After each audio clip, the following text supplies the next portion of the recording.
Conștientizarea sau metacogniția este o funcție a lobului frontal, acesta fiind partea din creier care găzduiește conștiința.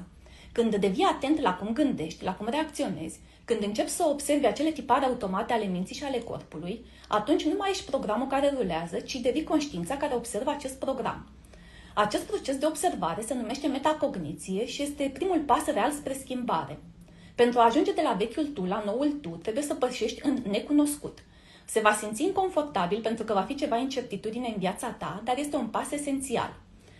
Alege gândurile și emoțiile pe care dorești să le experimentezi și repete-le. Mintea va începe să instaleze în creierul tău hardware-ul neurologic, iar cu timpul acesta va deveni un program software, iar tu vei începe să acționezi în mod natural în acest fel.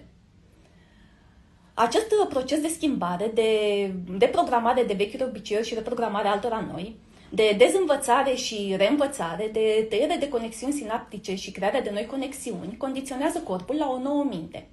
Acest lucru se poate realiza prin meditație. De fapt, cuvântul meditație înseamnă literalmente să te familiarizezi cu. Și are sens pentru că prin meditație devii familiarizat, devii conștient de gândurile tale inconștiente.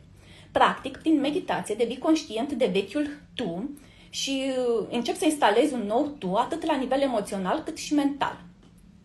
Noi am fost obișnuiți să așteptăm ca ceva din mediul exterior să ne schimbe starea noastră interioară. Aștept să ai bani ca să simți abundență. Aștept să ai succes ca să simți putere. Aștept să intri într-o nouă relație ca să simți dragoste. Aștept să fii vindecat ca să simți recunoștință. Aștept să apară sincronicități în viața ta ca să simți uimire. Dar acesta este modelul clasic al fizicii newtoniene, care este de tipul cauză-efect. Modelul cuantic este diferit. Este despre a cauza un efect. Este despre a fi tu cauza efectului. Ideea e să simți în interior că ai deja ceea ce îți dorești în exterior.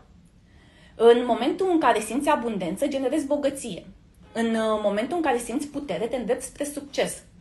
În momentul în care îți iubești viața, te iubești pe tine însuți, atragi dragoste. În momentul în care simți recunoștință, începe vindecarea ta.